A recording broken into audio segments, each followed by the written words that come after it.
कार्यक्रम सत्राचे अध्यक्ष डॉक्टर कुमार सप्तर्षी साहेबांना विनंती करतो की त्यांनी इम्तियाज जलील साहेबांचा या ठिकाणी सत्कार करावा। त्यांना आपण आपल्या महाराष्ट्र गांधी स्मारक निधीतर्फे चरख्याची प्रतिकृती तसेच डॉक्टर कुमार सप्तर्षी लिखित येरवडा विद्यापीठातील दिवस आणि व्यक्तिरंग ही पुस्तके तसेच बुके देऊन त्यांचा या ठिकाणी सत्कार करत आहोत।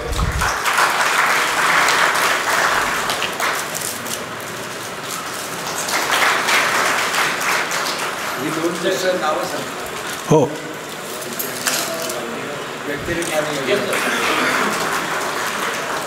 डॉक्टर कुमार सप्तर्षी लिखित येरवडा विद्यापीठातील दिवस आणि व्यक्तिरंग हे दोन पुस्तके देऊन त्यांचा या ठिकाणी सत्कार करत आहोत। तसेच चरख्याचा मोमेंट देऊन आपण त्यांचा या ठिकाणी सत्कार करत आहोत। आपला हा सप्ताह यशस्वीपणे पार पाडण्यासाठी अनेक जणांचा हातभार लाभलेला आहे, त्यापैकीच काही जणांचा आपण आज या ठिकाणी सत्कार करणार आहोत। आपल्या सप्ताहामध्ये आपण गांधी जयंतीच्या दिवशीच म्हणजे 2 ऑक्टोबरला सर्व उपस्थितांसाठी महाप्रसादाचे आयोजन केलेले असते। त्याबद्दल आपण जेवण करणारे जे आपले आहेत तांबे केटरर्स यांचा देखील या ठिकाणी सत्कार करणार आहोत। तांबे केटरर्सचे प्रतिनिधी यांना विनंती करतो की त्यांनी या ठिकाणी आपला सत्कार घेण्यासाठी यावे। तसेच पूर्ण सप्ताहभर आपल्या या कार्यक्रमांचे व्हिडिओ शूटिंग आणि रेकॉर्डिंग करणारे नितीन पाटील यांना देखील विनंती करतो की त्यांनी त्यांचा या ठिकाणी सत्कार घ्यावा।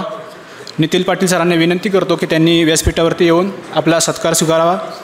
तसेच आपल्या या पूर्ण सप्ताहभर लाईटिंग आणि जे अतिशय उत्कृष्ट पद्धतीचं आपल्या या पूर्ण हॉलला डेकोरेशन केलेलं आहे ते आपले साथी सोहेल शेख यांचा देखील आपण या ठिकाणी सत्कार करणार आहोत। त्यांना देखील विनंती की त्यांनी विचारपीठावरती यावे। तसेच युवक क्रांती दलाचे प्रतिनिधी तेजस भालेराव आणि निर्भय गायकवाड यांना देखील आपण या आपल्या पूर्ण सप्ताहाबद्दल सहयोगाबद्दल त्यांचा सत्कार करणार आहोत। तसेच महाराष्ट्र गांधी स्मारक निधीचे कर्मचारी यांचा देखील या संपूर्ण सप्त्यासाठी सहभाग राहिलेला आहे। त्यांचे प्रतिनिधी विठ्ठल काका सांबरे यांना देखील विनंती करतो की त्यांनी विचारपीठावरती यावे।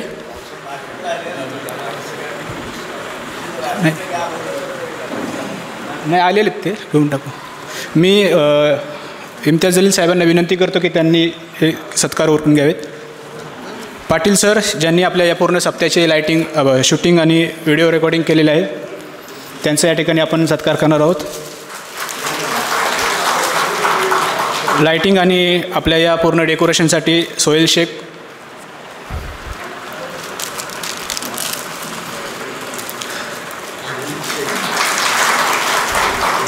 तसेच आमचे युवक क्रांती दलाचे प्रतिनिधी तेजस भालेराव आणि निर्भय गायकवाड,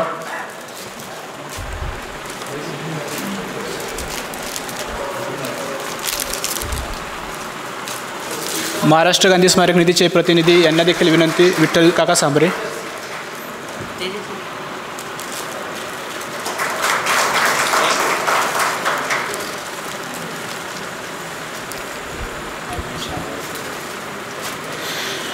यानंतर मी आमचा सहकारी निहालला विनंती करतो की त्यांनी या ठिकाणी प्रमुख पाहुणे जलील साहेबांचा परिचय करून द्यावा।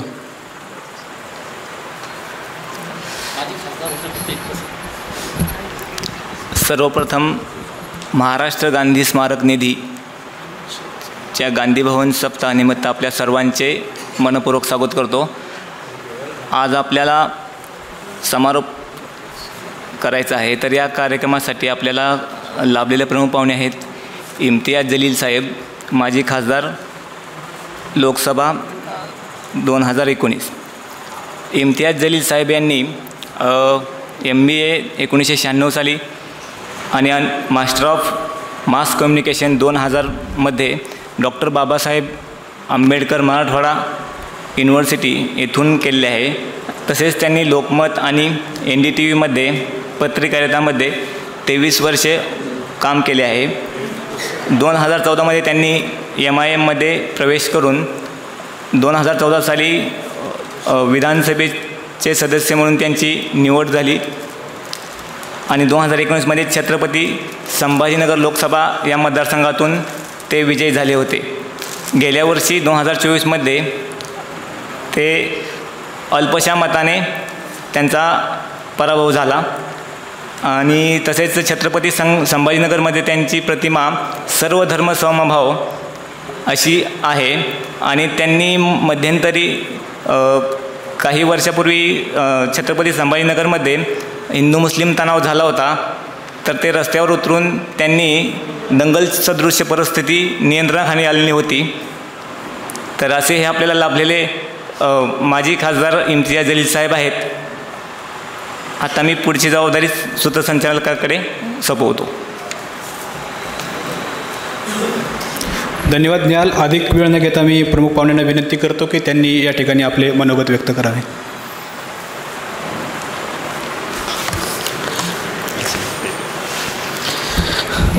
सर्वांना नमस्कार. मी सर्वप्रथम आपल्या सर्वांचे माफी मागतो. आदरणीय कुमार सप्तर्षीजी, अनवर राजनजी, सकाळी 11 वाजता मी माझ्या शहर औरंगाबाद छत्रपती संभाजीनगरकडून निघालो. 4 तास 4.5 तास लागतात. मी आता पोहोचलो. 8 दिवसापूर्वी जेव्हा मी पुण्याला आलो होतो त्यावेळी जे नेवासापासून ते पुण्यापर्यंतचा जे रस्ता आहे ते आपल्याला विश्वास बसणार नाही. त्यावेळी मी ट्विट केलं होतं की या रस्त्यावर आदरणीय नितीन गडकरी साहेब, देवेंद्र फडणवीस साहेब, एकनाथ शिंदे साहेब किंवा अजित पवार साहेब या रस्त्यावर आपल्या गाडीमध्ये फक्त जाऊन आले तर मी त्यांना 10,001 रुपयेचं बक्षीस देणार. आज मी ती रक्कम वाढवली आहे. 20,000 रुपये वन साईडला, परत त्याच रस्त्याने येणार असेल तर 20,000 रुपये अजून देणार. पैसे कमावण्याची सुवर्ण संधी आहे या चारही नेत्यांना, जे मोठे मोठे देशाचा विकास कसा चाललेला आहे. मी खड्ड्यांचा विकास बघितलेला आहे की कसा होत आहे. तर 8 तास लागतो इथे पोचायला. हे खूप आपल्या सर्वांसाठी एक दुर्दैवी गोष्ट आहे की आपण इतक्या वर्षामध्ये आपण चांगले रस्ते देऊ शकले नाही. आज जेव्हा मी अनवर राजन सरनी मला गूगलवर लोकेशन पाठवलं तर ते लोकेशन मगरपट्टापर्यंत गेलं. मी मगरपट्टापर्यंत जाऊन बगत होतो, त्यांचा फ़ोन आला. मैं बोला सर 800 मीटर बता रहा है, यहाँ से सिर्फ 4 मिनट का रास्ता है. तो बोले आप मगरपट्टा कहाँ चले गए? मैं बोला गूगल ने भेजा है मुझे. बहुतेक आज मला असं वाटतं की जे सब्जेक्ट मला देण्यात आलेला आहे महात्मा गांधी आणि राष्ट्रीय एकात्मता, गूगललाही माझ्या विरोधकांनी सुपारी दिली असेल की राष्ट्रीय एकात्मताच्या बाबतीत इम्तियाज जलीलने बोलू नये करके. मग मी काय केलं, मगरपट्टा. आणि जेव्हा मी त्यांच्या लोकेशनवर विश्वास न ठेवता मी जेव्हा लोकेशन टाकलं तर ते 14 किलोमीटर दाखवत होते. मग मी म्हटलं की रात्री 10 वाजेपर्यंत मी पोहोचणार नाही. तर सिग्नलवर एक स्कूटरवाला आला आणि त्याने सांगितलं, अरे इम्तियाज़ भाई एक सेल्फी. मैं बोला देता, मुझे मोटरसाइकिल पे छोड़ दे. आणि मी बुलेट मोटरसायकलवरून ते मगरपट्टापासून इथपर्यंत आलं. माझ्या आयुष्यात मी कधी विसरणार नाही आज का ये यादगार सफ़र. मला असं वाटलं होतं की अनवर राजन सर किंवा कुमार सप्तर्षी सर मला फ़ोन करतील आणि सांगतील की बाबा यावर्षी राहू द्या, पुढच्या वर्षी आम्ही तुम्हाला बोलवते. काय आहे की मी कालच आलं असतं, पण सर खूप सारे केसेस माझ्यावर रजिस्टर करण्यात आलेले आहे. दररोज कोर्टामध्ये जावं लागतं. सरकार आणि विरोधक सगळ्यांचा प्रयत्न आहे मला हर्सूल जेलमध्ये पाठवण्याचा. म्हणून आज जे सब्जेक्ट मला दिलं होतं मलाही विश्वास बसला नहीं. मैं हिंदी भी बोलूँगा, मराठी इतनी ख़राब नहीं है सर मेरी, जैसा आप मराठी समझ रही है ना.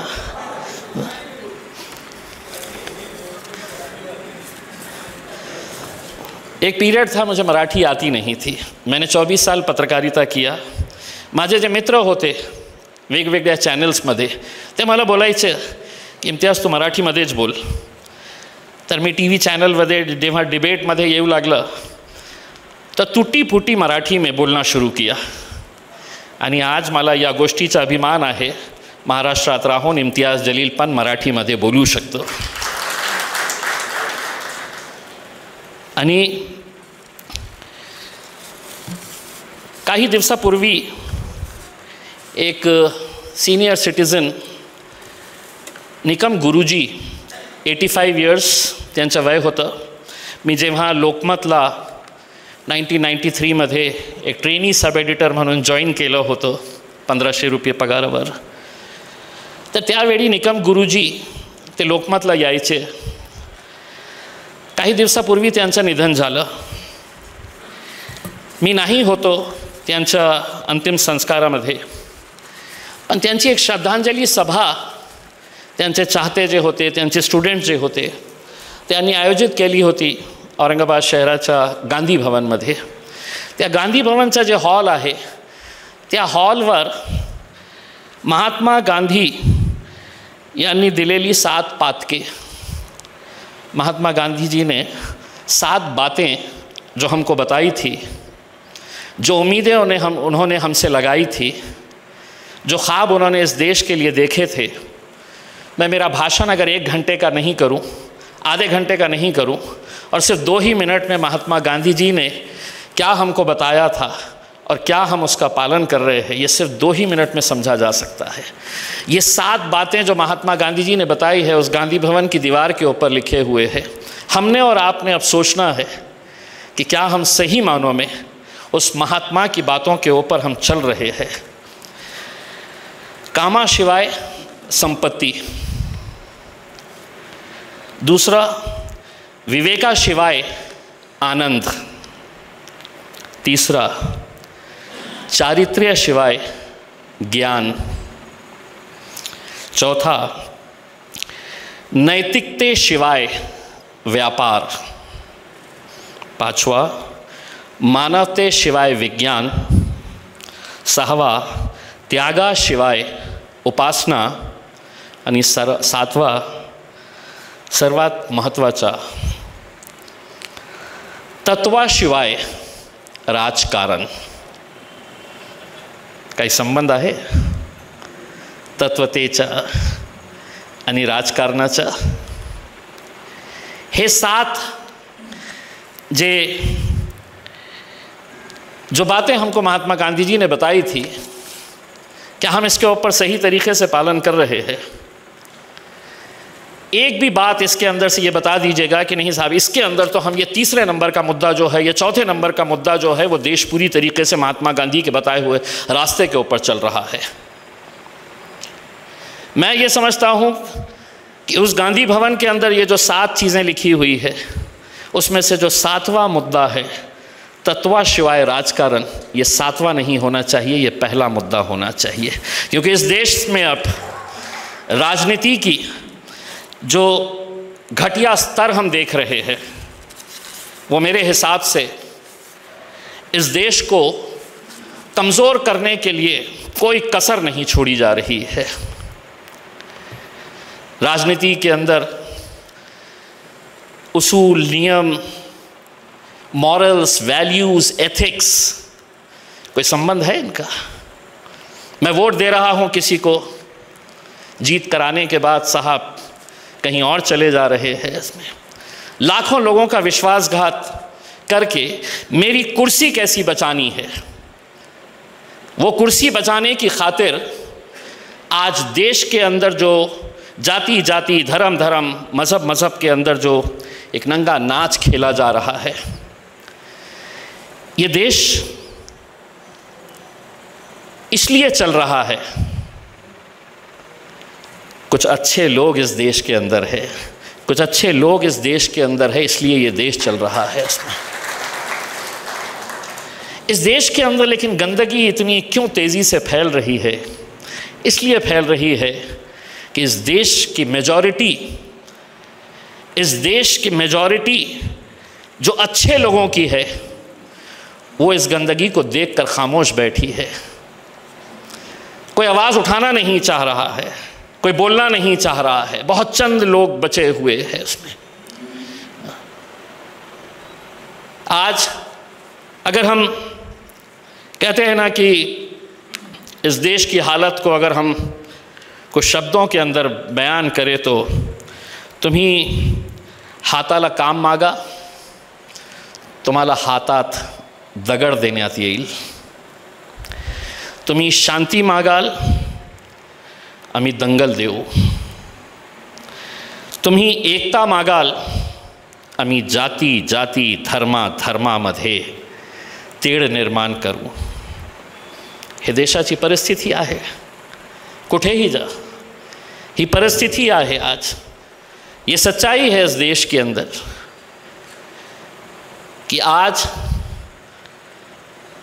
हर इंसान, यहाँ पे जितने लोग बैठे हैं, अलग अलग जाति, अलग अलग धर्म, अलग अलग मज़हब के, कोई बुरी बात नहीं है. मेरा धर्म, मेरा मज़हब है, लेकिन इन मज़हबों के, इन जातियों के, इन धर्मों के बीच में जो आज दरारें और दीवारें खड़ी की जा रही है, कई सालों तक तो हमने देखा है कि हिंदू और मुसलमानों के बीच में नफ़रतों के बीज बो दो. कभी मराठवाड़ा आकर देखिएगा आप, मराठवाड़ा के उन गांव में आकर देखिएगा आप, जहां पर एक नीम के पेड़ के नीचे एक चबूतरा हुआ करता था. उस चबूतरे के ऊपर सभी जाति, धर्म और मज़हब के लोग वहाँ पर बूढ़े बाड़े बैठते थे, दिन भर के ऊपर चर्चा करते थे. आज शहरों का जहर गांव तक कैसे पहुँच गया है, आप मराठवाड़ा और ख़ास तौर से बीड़, लातूर, उस्मानाबाद ऐसे इलाक़ों के अंदर जाकर देखिए. कोई नहीं जानता था कि बाजू वाला ओबीसी है या मराठा है, दलित है, मुसलमान है करके, लेकिन इतनी दीवारें खड़ी कर दी गई है, उसमें विश्वास नहीं होगा आपको. मराठा समाज का है तो ओबीसी वाला को हम अपने त्योहारों में नहीं बुलाएंगे. ओबीसी वाला है तो उसकी दुकान से मैं, मराठा की दुकान से मैं कोई सामान नहीं ख़रीदूँगा. ये सच्चाई मैं आपको बयान कर रहा हूँ, आपको यकीन नहीं होगा, लेकिन ये हकीकत है मराठवाड़ा की. कैसे इस जहर को फैलाया जा रहा है. मकसद क्या है? हमें कुर्सी पर बने रहना है. उस कुर्सी को हमें छोड़ना नहीं है, चाहे फिर कुछ भी हो जाए. एक दूसरे के इंसान है तो दुश्मन क्यों ना हो जाए. राष्ट्रीय एकात्मता. कुमार जी, मेरा लड़का एजुकेशन के लिए लंदन के कॉलेज में देखने के लिए गया था. कल रात में वो बम्बई पहुंचा. बम्बई पहुंचने के बाद कल देर रात उसने मुझे फ़ोन किया. बहुत ज़ोर ज़ोर से वो रो रहा था. मैं परेशान हो गया कि आखिर क्या हो गया. तो उसने कहा कि डैडी, मेरा दोस्त रंजन, उसके डैडी सीरियस है, मैं पूना जा रहा हूँ. मैंने कहा जाओ बेटा. आज सुबह वो नींद में से जब मैं उठा तो वो फिर फ़ोन किया और ज़ोर ज़ोर से रोने लगा कि डैडी, मेरे रंजन के डैडी डेथ हो गई है. मेरे लड़के को तो नहीं मालूम है जात, धर्म और मज़हब क्या है करके. मैं इसी शहर के अंदर मैंने 12 साल एक सामान्य पत्रकार की हैसियत से इसी शहर के अंदर काम किया. एनडीटीवी के लिए मैं काम करता था यहाँ पर. यही कोथरूड इलाके के अंदर वेंकटेश चपड़गांवकर, हम साथ में काम करना शुरू किए. पंकज खेड़कर आज तक के लिए, वेंकटेश चपड़गांवकर स्टार न्यूज़ के लिए, उस वक्त स्टार न्यूज़ हुआ करता था, और इम्तियाज़ जलील एनडीटीवी के लिए. वेंकटेश की एक्सीडेंट में डेथ हुई. पिछले साल पंकज खेड़कर हार्ट अटैक से इस दुनिया से चला गया. मेरे फादर की डेथ के बाद अगर मैंने सबसे ज़्यादा रोया होगा किसी की मौत के ऊपर तो वो वेंकटेश की और पंकज के डेथ के ऊपर रोया मैंने। ना उन्हें मालूम था मेरे मज़हब से उन्हें कोई लेना देना नहीं, और न मुझे कोई इस बात की फ़िक्र थी कि उनकी जात और उनका धर्म क्या है। हम एक परिवार की तरह रहते थे। लेकिन आज हम जब राष्ट्रीय एकात्मता की बात करते हैं, कौन इस मुल्क को नज़र लगा चुका है? हम इतने सालों से जी रहे हैं, रह रहे हैं, लेकिन आज ये नफ़रतों के बीज क्यों बोए जा रहे हैं? कौन बो रहा है इसे? इसके ऊपर छोटी कोशिश ही क्यों ना हो, लेकिन जब कुमार सप्तर्षि जैसे लोग, अनवर राजन जैसे लोग, ये लोग एक कोशिश कर रहे हैं कि वो देश जिसका एक सपना महात्मा गांधी जी ने देखा था, डॉक्टर बाबा साहब अम्बेडकर ने देखा था, ज्योतिबा फुले ने देखा था, छत्रपति शिवाजी महाराज, संभाजी महाराज ने देखा था, वो सपना सिर्फ सपना रहता जा रहा है, हकीकत कुछ और हो गई है। एक सुप्रीम कोर्ट के जज पे जब चप्पल फेंकी जा रही है, दुनिया में मेरे हिसाब से इससे ज़्यादा कोई शर्मनाक बात हो नहीं सकती है। कोई शर्मनाक बात हो नहीं सकती है कि एक सुप्रीम कोर्ट का जज, जिस कुर्सी के ऊपर वह बैठते हैं, कोई उनकी जात, कोई धर्म, कोई मज़हब नहीं। मैं एक पत्रकार की हैसियत से जब अपने शहर गया और कहा कि नहीं अब बहुत हो चुका है, पत्रकारिता नहीं, राजनीति के अंदर जाएंगे, क्योंकि डेमोक्रेसी के नाम के ऊपर, हमने लोकशाही के नाम के ऊपर सारे पावर्स अगर कहीं पर दे रखे हैं, सारे पावर्स, आईएएस बनने के लिए कितनी मेहनत करनी पड़ती है, आईपीएस बनने के लिए कितनी मेहनत करनी पड़ती है, क्लास 1 ऑफिसर बनने के लिए कितनी मेहनत करनी पड़ती है, लेकिन इनके मास्टर कौन, इनके माई बाप कौन? तो एक अनपढ़ गवार, एक नेता, चाहे वह आमदार हो सकता है, खासदार हो सकता है, कोई मंत्री हो सकता है। इसीलिए इम्तियाज़ जलील जब लोकसभा के अंदर खड़ा हुआ था, नरेंद्र मोदी साहब सामने बैठे हुए थे, मैंने कहा कि इस देश के अंदर आप विकास की बात करते रहिएगा, लेकिन जब तक आप इलेक्टोरल रिफॉर्म्स नहीं लाएंगे इस देश के अंदर, एक मामूली सा प्यून अगर किसी कॉलेज के अंदर, किसी स्कूल के अंदर या किसी दफ्तर के अंदर चाहिए तो 7वीं 6ठी पास, 8वीं पास, 9वीं पास, 10वीं पास होना चाहिए। लेकिन जिस जगह के ऊपर, जिस टेम्पल ऑफ डेमोक्रेसी के अंदर कायदे और कानून बनते हैं, वहां पर कोई शिक्षा की ज़रूरत नहीं है, अनपढ़ गवार भी वहां पर जाकर बैठ सकते हैं और इस मुल्क का कानून बना सकते हैं। क्या नहीं होना चाहिए एजुकेशन? क्या कंपलसरी नहीं होना चाहिए कि कम से कम ग्रेजुएशन होना चाहिए? क्या ये कानून नहीं बनना चाहिए कि अगर हीनस क्राइम है तो आप इसके अंदर नहीं पार्टिसिपेट कर सकते हैं? इलेक्शन ख़त्म होता है तो एक सर्वे एजेंसी बताती है कि इतने आमदारों के ऊपर इतने सीरियस केसेस है, इतने खासदारों के ऊपर इतने सीरियस केसेस है। लेकिन अगर हमको ये गंदगी को साफ करना है, मैं पहली मर्तबा कुमार जी मैं जब गया पार्लियामेंट के अंदर, नया नया था, एक्साइटमेंट था कि इतने अच्छे अच्छे लोगों के साथ बैठने का मौका मिलेगा। हर इंसान का एक ख्वाब होता है कि उस पार्लियामेंट की विशाल बिल्डिंग के अंदर जाकर, लोग ज़िंदगी भर मेहनत करते हैं, कॉरपोरेटर नहीं बन पाते हैं। मैं तो 28 दिन के अंदर आमदार बन गया और 22 दिन के अंदर खासदार बन गया। लोगों का यकीन, लोगों का विश्वास। तो जब मैं पहली मर्तबा गया वहाँ पर, 1 हफ़्ता हो गया था, पार्लियामेंट के अंदर एक 0 आवर होता है जहाँ पर 1 मिनट के अंदर आप अपनी कॉन्स्टिट्यूएंसी का कोई भी मुद्दा उठा सकते हैं, बग़ैर कागज़ देखे हुए। आप खड़े रहिए, स्पीकर को संबोधित करिए और बताइएगा कि मेरे शहर के अंदर पानी का मसला है, मुझे रेल कनेक्टिविटी चाहिए, मुझे एयर कनेक्टिविटी चाहिए, मुझे इंफ्रास्ट्रक्चर चाहिए, मुझे स्कूल चाहिए। 1 मिनट के अंदर, 1 मिनट के बाद स्पीकर साहब बेल बजा देते हैं। पार्लियामेंट के अंदर एक एमपी साहब खड़े हुए थे और वो कागज़ देखकर पढ़ रहे थे, मेरे चुनावी क्षेत्र में मेरे पार्टी के अध्यक्ष ओवैसी साहब बैठे हुए थे।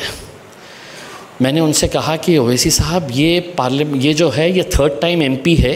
मैं कल सेंट्रल हॉल के अंदर इनके साथ चाय पी रहा था। ये 3rd टाइम MP है और ये 1 मिनट का भी मुद्दा बगैर कागज़ देखे वो नहीं कर रहे।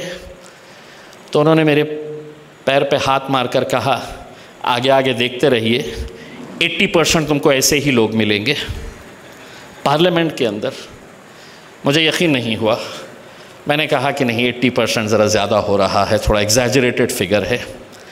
लेकिन सर, मैं यकीन के साथ कहता हूँ, जैसे जैसे पार्लियामेंट के सेशंस होते गए, 2 सेशन 3 सेशन, मैं इस नतीजे के ऊपर पहुँचा कि ओवैसी साहब ने जो मुझे 80% बताए थे वो बहुत लीनियंट फिगर था। मैं उसको 85 तक लेके जा सकता हूँ। जो 15% लोग पार्लियामेंट चला रहे हैं वो कोई हमारे राज्य के नहीं है, कोई उत्तर राज्यों के नहीं है। पढ़े लिखे, स्टडी करके आने वाले, हर बिल के ऊपर चर्चा करने वाले वो साउथ के MPs है, जो हर बिल के ऊपर वो चर्चा करते वक्त सिर्फ भाषण नहीं ठोकते, पूरे आंकड़े, डेटा, स्टैटिस्टिक्स के साथ वो आते हैं। तब जाकर हमारे को वहाँ का जो एक स्टैंडर्ड देखने को मिलता है वही 10-15% लोग चला रहे हैं। बाकी के क्या कर रहे हैं? राष्ट्रीय एकात्मता की हम जब बात करते हैं, वो एक टेम्पल ऑफ डेमोक्रेसी है जहाँ पर हम देश के बारे में फ़ैसले लेते हैं। लेकिन आप तसव्वुर करिए कि भाजपा का एक MP वहाँ पर खड़े होकर जब एक मुस्लिम MP की तरफ देखकर जो शब्दों का इस्तेमाल करता है, मैं दोहराऊंगा वो शब्द क्या थे। ए कटुए, ए मुल्ले, ए आतंकी, पार्लियामेंट के फ्लोर के ऊपर एक भाजपा का दिल्ली का MP अगर अपने दूसरे एक सहयोगी को इस तरह की भाषा का इस्तेमाल कर रहा है और स्पीकर साहब खामोश बैठकर तमाशा देख रहे हैं, तो हम क्या संदेश दे रहे हैं इस देश के अंदर? अगर उस वक्त सख्त कार्रवाई हो जाती तो शायद महाराष्ट्र की विधानसभा के अंदर एक मंत्री विधानसभा के अंदर बैठ के अपने दूसरे सहयोगी को इस भाषा में नहीं कहता कि तुझे आइला, ये बाहर तुला बकतो। ये दर्जा, ये स्टैंडर्ड हमने उन लोगों से हासिल किया है जो इस देश के, इस राज्य के फैसले कर रहे हैं।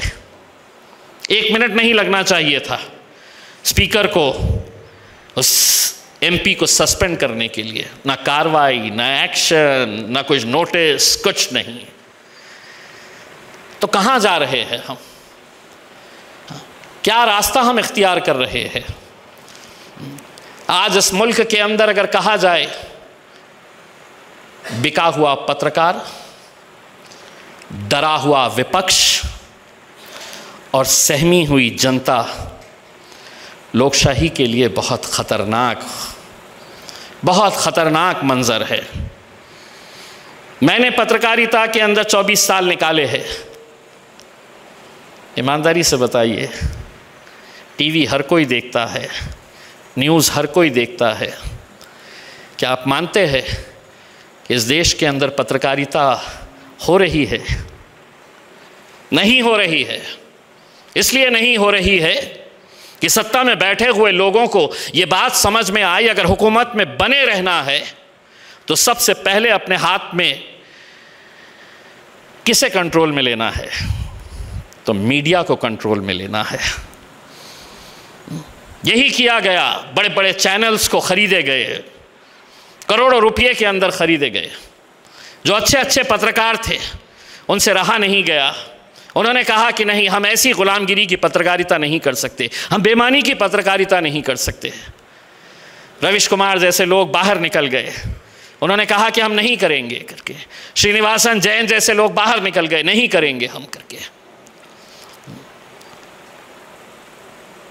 आज विपक्ष की भूमिका क्या विपक्ष सही मानों में निभा रहा है? क्या सही मानों में वो सरकार को घेरने का बहुत बड़ा टूल है हमारे पास। विपक्ष की दल जो होते हैं वो सवाल उठाने के लिए नहीं कर रहे हैं।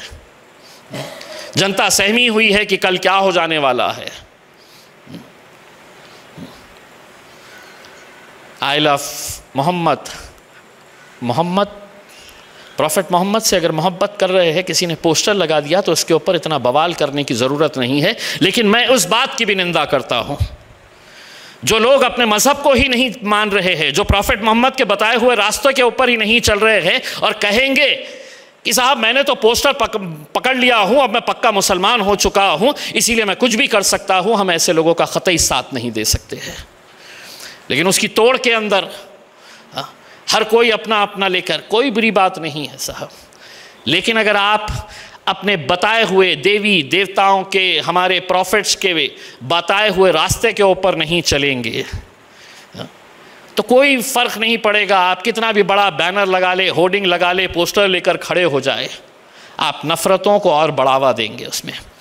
मैंने जब कुछ दिन पहले ये घटनाएं हो रही थी तो मैंने उनसे यही कहा था, मुसलमान नौजवानों से मैंने एक बात कही थी, एक बार फिर से दोहरा रहा हूँ, इस देश के अंदर भाईचारगी अगर रखना है, तुम अपने प्रॉफिट के बताए हुए रास्ते के ऊपर चलो, ऐसा चलो कि तुम्हें देखकर दूसरे जाति धर्म के लोगों ने कहना चाहिए ये मोहम्मद का उम्मती है, मोहम्मद को मानने वाला है ये।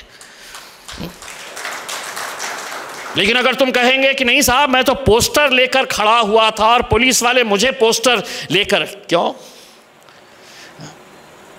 आज कैसी कैसी बातों के ऊपर हम विवाद खड़ा कर रहे हैं, कैसी कैसी बातों के ऊपर। 75-76 साल हो चुके हैं, हम आगे जाने की बजाय हम कितने पीछे होते जा रहे हैं, कितने पीछे होते जा रहे हैं।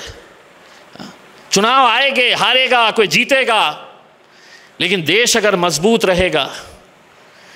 मैंने पार्लियामेंट के अंदर ये बात कही थी मोदी साहब, अमित शाह साहब की मौजूदगी के अंदर कि साहब अगर इस देश को अगर हमें आगे लेकर जाने का है तो ये देश एक जिस्म के हिस्से की तरह है। आप ये नहीं कह सकते हैं कि ये हिस्सा कोई काम का नहीं है तो इसे सड़ जाने दो करके। वो हिस्सा कोई भी हो सकता है। हाँ, कोई ये नहीं कह सकता है कि नहीं साहब मेरे पास मैं एक आँख से देख सकता हूँ, दूसरी आँख मेरी फूट जाए तो चल जाएगा करके। अगर देश को आगे बढ़ाना है तो जिस्म तंदुरुस्त रहेगा, देश तंदुरुस्त रहेगा, सब लोग विकास करेंगे तो सब लोग आगे जाएंगे, देश आगे जाएगा। लेकिन नहीं, कहीं रिजर्वेशन की लड़ाई। मैं पार्लियामेंट के अंदर खड़ा हुआ था, किसी ने कहा कि साहब आप भी मांगिए अपना। मैंने मोदी जी की तरफ देखकर ये बात कही थी कि इनसे मांगे, हमने मांगे। इनसे मांगने का मतलब तो ये है कि अपना सर दीवार के ऊपर फोड़े। वो तो आज ये कह रहे हैं कि सुनो तुम्हें हम सांस लेने दे रहे हैं इस देश के अंदर, यही बहुत बड़ी बात है। ये देश हमारा भी है, ये देश हम सबका है। जब ये बात शुरू होगी कि नहीं इस देश के अंदर ये नहीं रह सकते हैं, क्या ये सच्चाई नहीं है कि जब मुल्क आज़ाद हुआ था तो उस वक्त जितने भी लोगों ने इस मुल्क को आज़ादी दिलाई थी वो जानते थे कि इस आज़ादी के अंदर हर जाति, हर मज़हब, हर तबके का इंसान इसके लिए लड़ रहा था, दुश्मनों से लड़ रहा था, तब जाकर देश को आज़ादी मिली थी। इसीलिए जब पड़ोसी मुल्क पाकिस्तान बना और हमारे पुरखों से पूछा गया कि आप जाना चाहेंगे, तो जिन्हें जाना था चले गए, लेकिन इम्तियाज़ जलील के पूर्वजों ने कहा कि नहीं, मैं इस मिट्टी के अंदर पैदा हुआ हूँ और इसी मिट्टी के अंदर मैं दफन होऊंगा करके। लेकिन जब बार बार देशभक्ति और का सर्टिफिकेट हमसे पूछा जाता है तो आप तसव्वुर करिएगा कि क्यों। मैं तो बड़ा हो सकता है कि ये सवाल उठाया जाएगा, याला कशाला बोलवले, और हो सकता है किसी ने पूछा भी होगा, याला कशाला, हे तर रजाकार आहे, हे तर औरंग्याची औलाद आहे, याला कशाला? माझा काही संबंध नाही. मी एक कट्टर भारतीय नागरिक आहे आणि मला अभिमान आहे या गोष्टीचा. काही देना घेना नहीं. 400 साल पहले क्या हुआ था मुझे कोई लेना देना नहीं है. जिस शहर से मैं आता हूँ वहाँ पर अगर औरंगज़ेब की मज़ार है, अगर औरंगज़ेब की खबर है, तो एक बात समझ लीजिएगा, इस देश के अंदर मुझे एक ऐसा इंस्टेंस बता दीजिएगा कि जहाँ पर औरंगज़ेब के जन्मदिन को मनाया गया, कहीं एक पूरे देश के अंदर या मेरे शहर के अंदर मनाया गया. नहीं मनाते हैं, कोई लेना देना नहीं है. उस वक्त की लड़ाई थी 400 साल पहले, लेकिन उन्होंने क्या किए थे उसकी सज़ा इम्तियाज़ जलील तुझे भुगतनी पड़ेगी. मुझसे सवाल करेंगे आप, मुझको आप कटघरे में खड़े करेंगे जैसे कोई लेना देना नहीं है. ना मुग़लों से हमें कोई लेना देना है. रज़ाकार होते गेले मेले संपले. इम्तियाज जलीलचा त्यांच्याशी काही संबंध नाही. या देशामध्ये राहणारा मुसलमानांशी त्याचा काही संबंध नाही. पर वारंवार वारंवार वारंवार आम्हाला हे प्रश्न विचारण्यात येतं.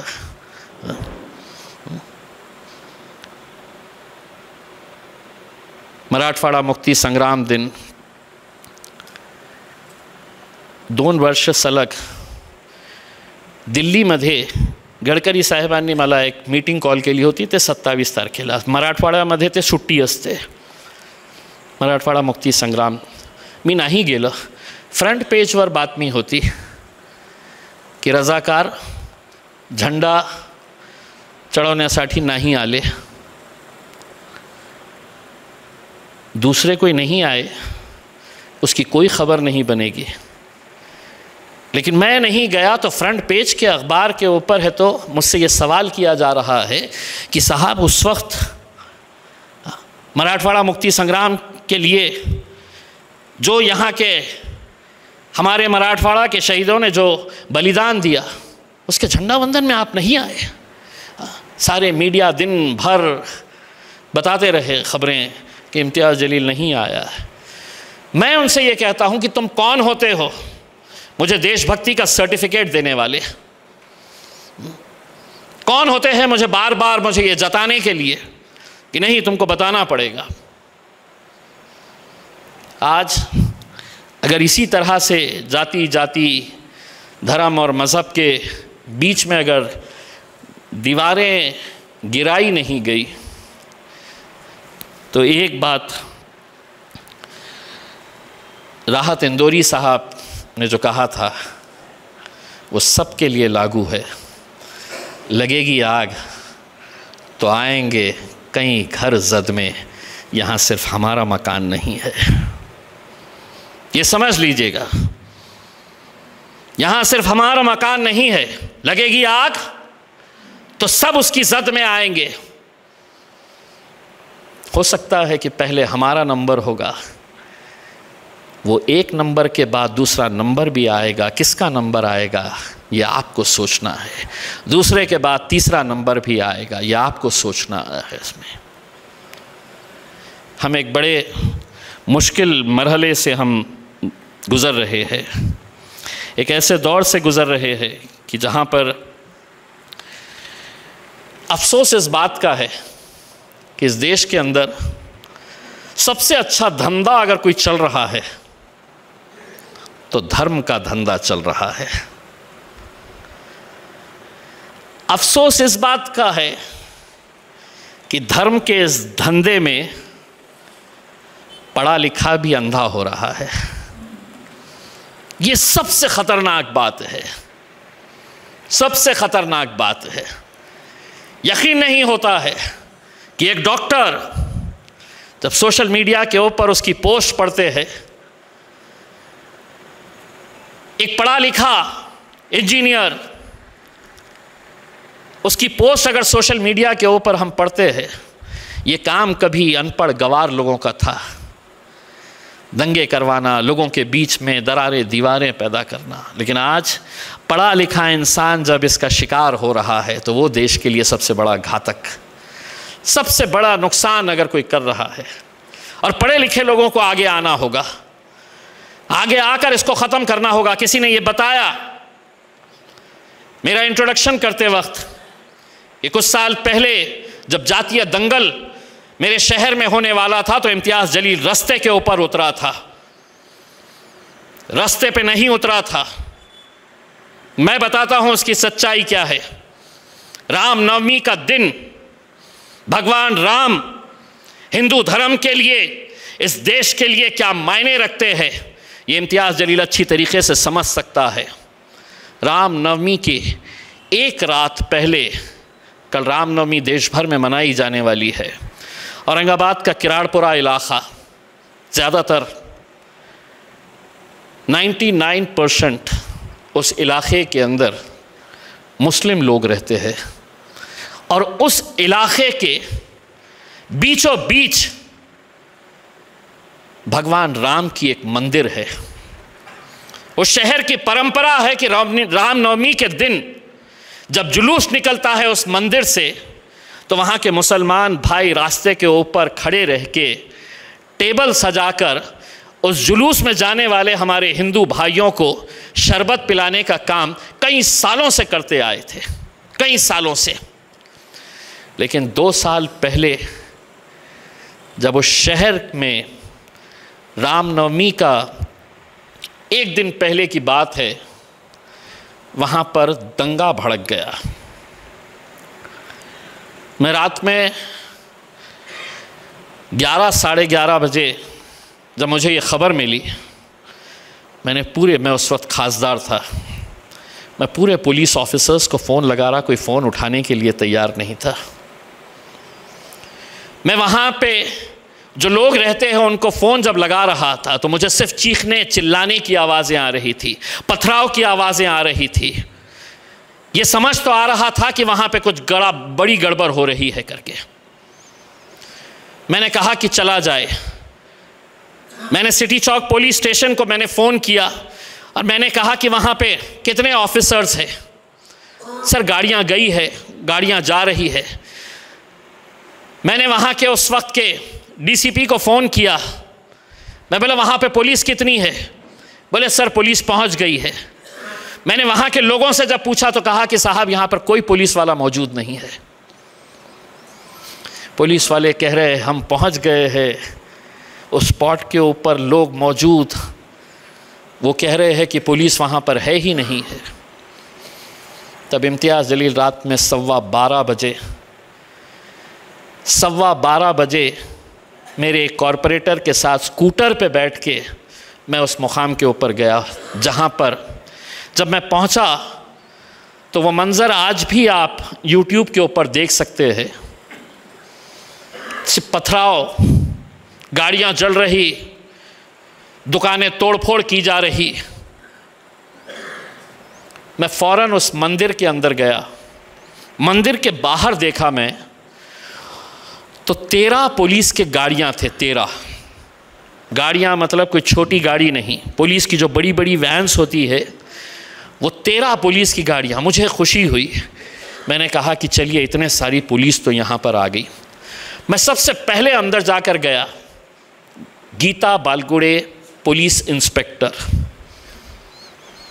उस मंदिर के अंदर से उसने मुझे आवाज़ लगाई कि भैया आप अंदर आइए, आप अंदर आइए करके। मैं देख रहा हूँ कि बाहर पथराव चल रहा है। मंदिर के अंदर जब मैं गया तो वहाँ पर कुल मिलाकर उस मंदिर के अंदर 15 पुलिस वाले, बाहर 13 बड़ी बड़ी वैन्स खड़ी हुई। मैंने उस पीआई से पूछा कि पुलिस वाले कहाँ हैं? तो बोले नहीं हम इतने ही हैं। मैंने कहा बाहर इतनी गाड़ियाँ हैं, पुलिस वाले कहाँ हैं?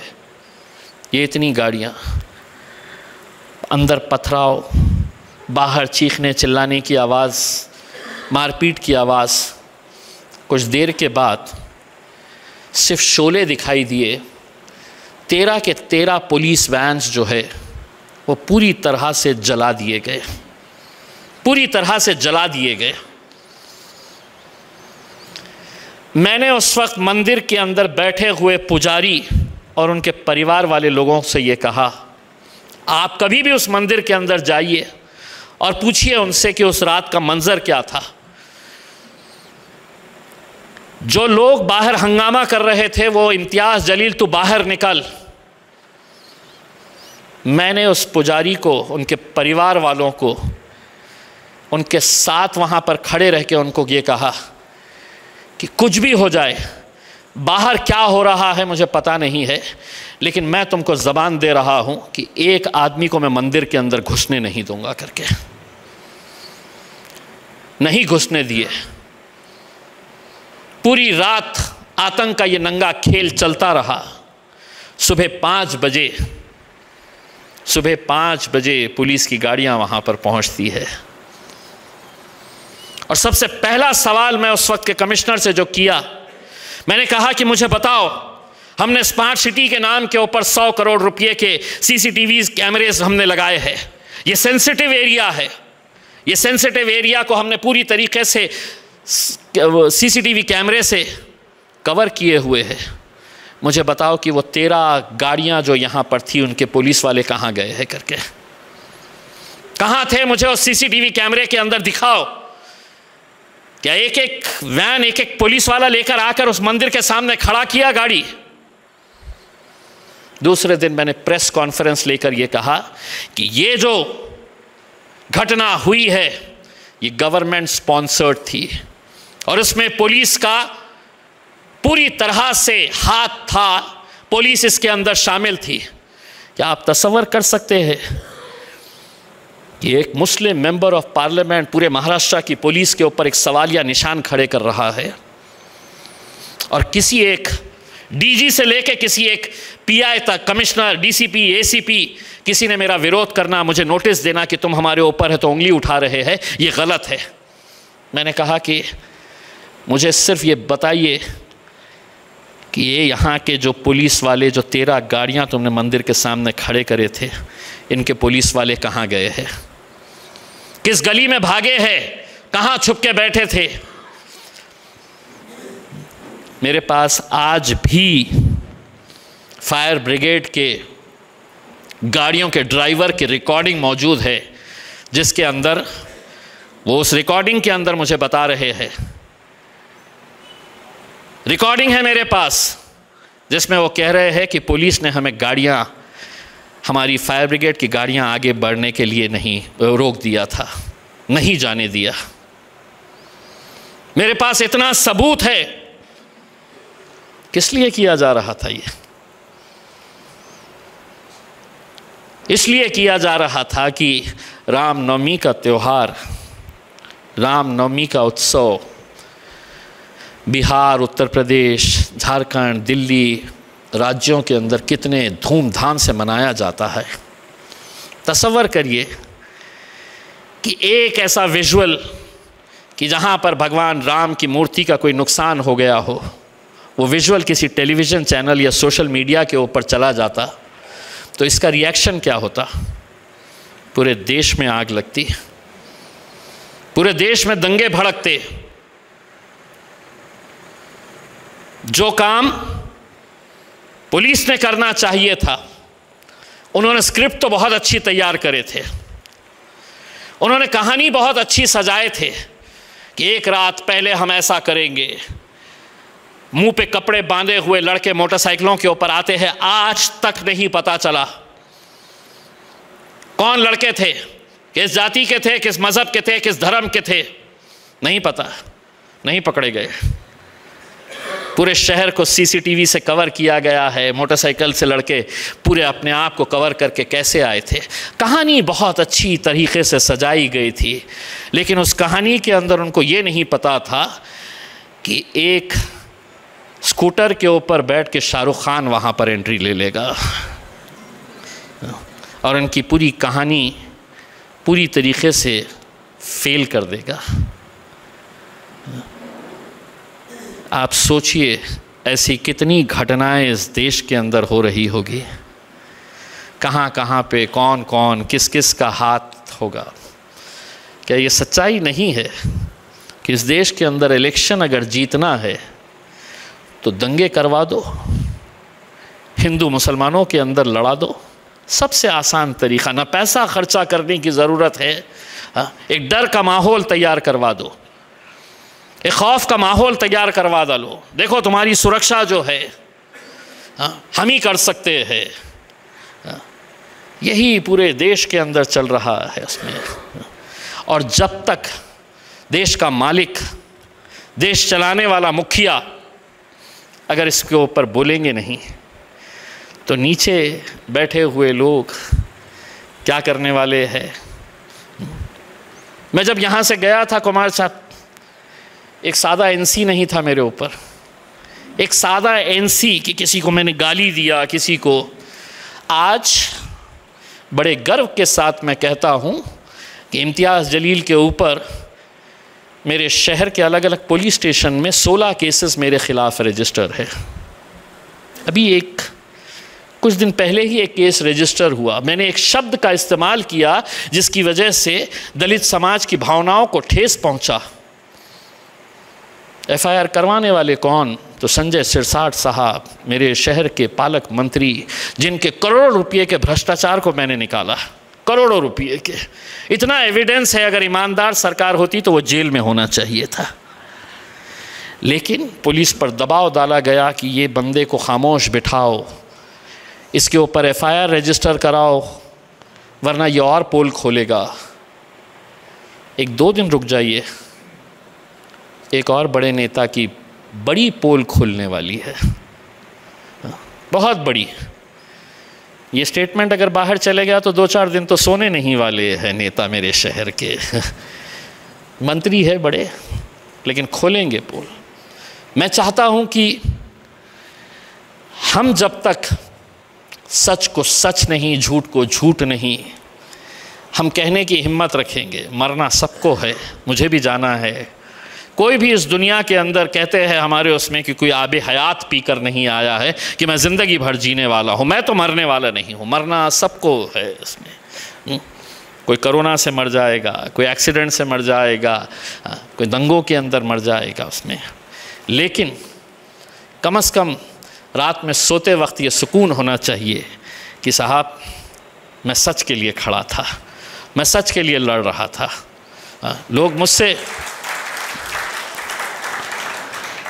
लोग मुझे ये सुझाव भी देते हैं, क्या हो रहा है?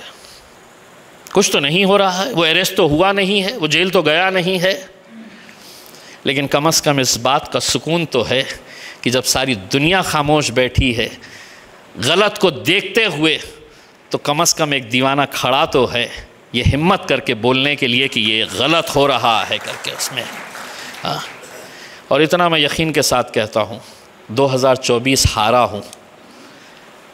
2024 में मैं महज 2000 वोटों से हारा हूँ, लेकिन हार कर ख़त्म नहीं हुआ हूँ। जिन लोगों ने मुझे हराने के लिए करोड़ों रुपया खर्च किए हैं, जैसा मैं आपको बता रहा हूँ, कोई इतनी हिम्मत नहीं करता। इम्तियाज़ जलील आपको बोल रहा है, लोकसभा के इलेक्शन के अंदर एकनाथ शिंदे साहब इस राज्य के मुख्यमंत्री थे। अपने उम्मीदवार को जिताने के लिए हेलीकॉप्टर से 25 करोड़ रुपया लेकर आए थे। और जानते हैं वो पैसा इलेक्शन से 3 दिन पहले लाया गया था, और गांवों में वो पैसा कैसा पहुंचाया गया है बताऊं आपको? पुलिस की गाड़ियों के अंदर वो पैसा पहुंचाया गया। पुलिस की गाड़ियों के अंदर। चैलेंज करा था मैंने एकनाथ शिंदे साहब को, वहाँ के कमिश्नर को, कि अगर गलत बोल रहा हूँ मैं तो बताओ, एयरपोर्ट का वीडियो सीसीटीवी निकलवाओ, तुम्हारी कौन सी गाड़ी के अंदर, किस गांव के अंदर पैसा गया था। अगर इस हद तक अगर हम गिर रहे हैं सिर्फ सत्ता हासिल करने के लिए, तो नहीं चाहिए ऐसी सत्ता। विपक्ष में रहेंगे, हार कर भी डटे रहेंगे, लड़ते रहेंगे, बोलते रहेंगे, हिम्मत जुटाते रहेंगे। उसके अंदर कोई आए ना आए, कोई साथ दे ना दे, लेकिन कम से कम दिल को सुकून रहेगा। बच्चे भी कहते हैं, बीवी भी कहती है, क्यों इतने सारे लोगों से पंगा ले रहे हैं, ये बदमाश है, क्या हासिल होने वाला है करके उसमें। डर नहीं लगता क्या? मैंने कहा डर मुझे नहीं लगता है, अब मुझसे बहुत सारों को डर लगता है उसमें। मैं आप लोगों का तहे दिल से शुक्रिया अदा करता हूँ कि आप लोगों ने मुझे यहाँ पर बुलाया, और यकीन मानिएगा मैं वक्त का बहुत पाबंद हूँ। अगर मुझे 5:30 का वक्त दिया गया था तो अनवर भाई ने मुझसे कहा था कि आप थोड़ा जल्दी आ जाए तो गपशप भी हो जाएगी, चाय भी मिल जाएगी, लेकिन मेरी मजबूरी नहीं थी ये। मुझे नहीं मालूम था कि ऐसी सड़क से मुझे आना पड़ेगा, और फिर जब पूना एंटर हो गए तो फिर तो सुभान अल्लाह, आपको तो ट्रैफिक का माशाअल्लाह। मैं अगर मेरी गाड़ी के अंदर आता तो यकीन मानिए रात में 10 बजे से पहले पहुंच नहीं पाता, लेकिन ज़िंदगी भर याद रखूंगा कि पूना के इस महात्मा गांधी जी के कार्यक्रम के अंदर इम्तियाज़ जलील 16 किलोमीटर बुलेट के ऊपर बैठकर आया था, सिर्फ इसलिए कि मैं आप जैसे लोगों की बहुत इज़्ज़त करता हूँ। मैं कुमार सप्तर्षि साहब, अनवर राजन साहब और यहाँ पर जितने भी लोग बैठे हैं, आप ये मत समझिएगा कि इतने सारे लोग जो है इतनी बड़ी तादाद का मुकाबला कैसा करेंगे करके। आप ख़ुद अपने आप में एक ताकत है। मुल्क जब आज़ाद होने वाला था तो सारा मुल्क एक साथ खड़ा नहीं हुआ था। यही बापू थे जिन्होंने चरखे के ज़रिए, वो चरखे से कपड़ा बुन कर इन्होंने पूरे देश को जोड़ने का काम किया था। वही काम हम सबको मिलकर करने का है करके। और हां, ते एमआयएम पक्षाच्या माजी खासदाराला कशाला बोलवले होते? उनसे कहिएगा पक्ष कोणताही असू द्या, ज्या दिवशी लोकांनी माणसाला बघून मतदान करायला सुरुवात करतील त्या दिवशी, जिस दिन इस देश के अंदर, चाहे फिर वो इंडिपेंडेंट कैंडिडेट हो, किसी भी पक्ष का कैंडिडेट हो, दुर्भाग्य तो ये हो रहा है कि साहब मुझे उनको जिताना है जो 75 साल में रिटायर होने की उम्मीद हम लगाए बैठे थे, हो नहीं रहे हैं उसमें।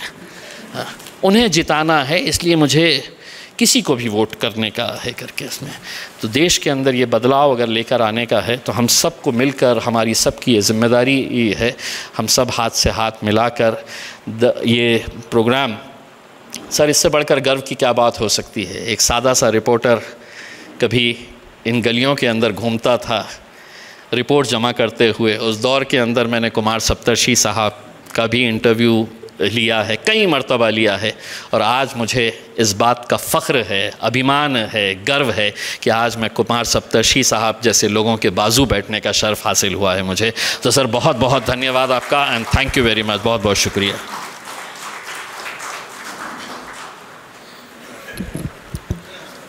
धन्यवाद इम्तियाज भाई। गांधीजी आणि राष्ट्रीय एकात्मता या विषयावरती आपण अतिशय आत्मीयतेने आणि तळमळीने आपले विचार मांडलेत, खूप खूप धन्यवाद। यानंतर मी सत्राचे अध्यक्ष डॉक्टर कुमार सप्तर्षींना विनंती करतो की त्यांनी आपले या ठिकाणी विचार मांडावे। सर्वांना नमस्कार, सलाम अलैकुम, जय भीम। मित्रांनो,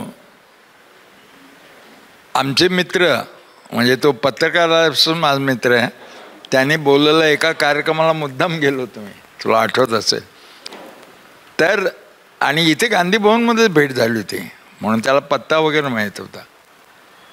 हे काय आहे, सप्ताहाच्या दृष्टीनं आज समारोप आहे म्हणून हे सांगणं भाग आहे की हे आम्ही वेगवेगळ्या ठिकाणी असलेले मित्र, वेगवेगळ्या धर्मात असलेले लोक, वेगवेगळ्या जातीचे लोक, वेगवेगळ्या भाषेचे लोक, पण यांची भूमिका एक आहे की हा देश जगातला प्राचीन आहे आणि तो खंडित न होता पुढे चालू राहिला पाहिजे, हे आपल्या पिढीचं कर्तव्य आहे। त्यापैकी एक आहे कोथरूडमध्ये इम्तियाज जलीलचं भाषण होणं, हीच एक बातमी आहे। तो काय बोलला काय नाही याचा काय संबंध, इथं अशा बातम्या कोथरूडमध्येच होऊ शकतात। इथं मक्केशा मशीद आहे डेक्कन जिमखाना, तर ते लोक आले, आम्ही म्हटलं कागदपत्र द्या, मी आणि अनवरने त्याचा अभ्यास केला, त्यांना 5-6 दिवस मागितले होते। तर सर्व त्यांची बाजू बरोबर आहे। हायकोर्टाने कॉर्पोरेशनवर ताशेरे झाडलेत की तुम्ही जातीवादाने यांच्याकडे बघता। आर पाटील गृहमंत्री म्हणून त्यांचं झालेलं आहे की इथे दंगा होणार नाही. प्रत्येक धार्मिक स्थळाचं गृह खात्याचा रिपोर्ट लागतो. आणि तरी इथे जे कमिशनर बाई होत्या त्यांनी एका माणसाच्या पत्रावर स्टे दिलेला होता, म्हणजे एक बोटेच्या नावावर. तर त्यांना कोणीतरी सांगितलं मशिदीच्या ट्रस्टीना, इथं असतील काही, की कुमार सप्तर्षी पृथ्वीराज चव्हाणांचे चांगले मित्र आहेत म्हणून ते आले माझ्याकडे. तर मी त्यांना पहिल्यांदा सांगितलं की डोक्यातून काढून टाका, मैत्रीनं राजकीय कामं होत नसतात. पण तुमचं मी वाचलंय, सगळं आहे. फक्त आता एकच प्रश्न आहे, आम्ही तुमच्याशी काय नातं जोडावं आणि तुम्ही आमच्याशी काय जोडा. तर तुम्ही कोणी मुस्लिम नेते असतील तुमचं काम करणारे मशीद बांधायचे तर त्यांना भेटून मग आम्हाला भेटा. तर 5-6 लोक फार आधी बोलायचे, मुस्लिमांवर अन्याय होतो, फलाना होतं, आपण कुछ तो भी करना चाहिए वगैरे. ते गेल्यानंतर सगळे पळून गेले. ऐसा करेंगे सारे पुणे शहर की कमिटी बनाएंगे लेकिन मक्के शाह का सवाल नहीं लेंगे. त्यांच्या लक्षात आलं आणि मग ते आले की आम्ही सगळं फिरून आलो, आता तुम्हीच आमचं नेतृत्व करा. म्हणलं मग काही माझ्या अटी आहेत. पृथ्वीराज चव्हाण म्हणणार की मला काय कमी ताप आहे का, मंत्रिमंडळातले लोक ताप देत होते हे माहीत होतं मला. आणि हे काय आणखीन अवघड प्रश्न आहे, हिंदू मुसलमान मशीद बांधायचा. आणि एकबोटेचं पत्र काय होतं, जवळपास कोथरूड हे हिंदूच राष्ट्र आहे, त्यामुळे इथे मुसलमान राहतच नाही, त्यांना मशिदीची गरजच नाही. आणि सत्य काय आहे तर हे कोथरूड गाव आहे, इथे मुस्लिम पाटील आहे आणि थोरल्या बाजीरावनी वेडिंग गिफ्ट म्हणून मस्तानीला दिलेलं गाव आहे. आणि म्हणजे इथं मुस्लिम राहतच नाहीत, मशिदीची गरजच नाही वगैरे वगैरे. आणि मग आम्ही तो घेतला प्रश्न. तर त्याच्यामध्ये एक सांगितलं, आम्ही का घेतो, तुम्ही मुस्लिम आहेत म्हणून आम्ही प्रश्न घेत नाही, तुम्ही आमचे भारतीय भाऊ आहात, तुम्ही स्वतःला मुस्लिम मानतात, पण तुम्ही भाऊ आहात आणि तुम्हाला कायद्यामध्ये पक्षपात होतोय. हा पक्षपात वाढला तर उद्या कोणालाही त्रासच आहे ना. म्हणून आम्ही तुमचं काम करणार, पण तुमचा सल्ला बंधनकारक नाही म्हणणार, तुम्ही चर्चा करू शकता. ते म्हणले का, म्हणलं तुम्ही फेल झालेले लोक आहात, 50 वर्ष तुम्हाला करता नाही आलं तर तुमचा फेल झालेल्या लोकांचा सल्ला कसा घेणार मी. आणि पृथ्वीराज बाबांना असं वाटलं पाहिजे की मी त्रास देत नाही, म्हणून तुम्ही इथे येऊन म्हटलं पाहिजे डॉक्टर आणि गांधी स्मारक निधी नेतृत्व करा. तर इथं 600 मियाभाई आले आणि सगळे तुझ्यासारखे नव्हते, असे लांब भरपूर मस्त दाढी, थोरल्या भावाचा कपडा घातलेला आणि धाकट्या भावाचा पायजामा घातलेला झाला आरोप. आणि 600 लोक जमले ना. आणि इथे मग किती जागा आहे तर म्हणून काही बाहेर हिंडायला लागले.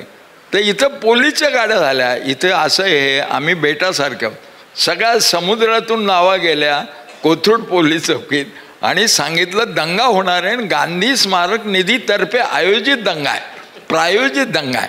कारण इकडे तिकडे मियाबाई दिसत आहेत इथं जमलेत, आम्हाला माहीतच नाही, आम्ही इथं बसलेलो आणि एक एक भाषण करतो की तुम्ही करा हे. आणि मग आम्ही पृथ्वीराज चव्हाणांच्याकडे शिष्टमंडळ घेऊन गेलो आणि एकच ते पत्रात लिहिलं होतं, कारण शेवटी मुख्यमंत्रीसुद्धा काही कायद्याच्या चौकटीत काम करतो ना.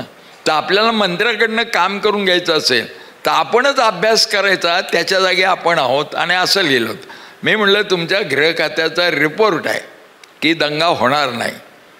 आणि एक बोटे म्हणतो आणि गृह खात्याच्या रिपोर्टवर कमिशनर स्टे देतो, ही काय भानगड आहे.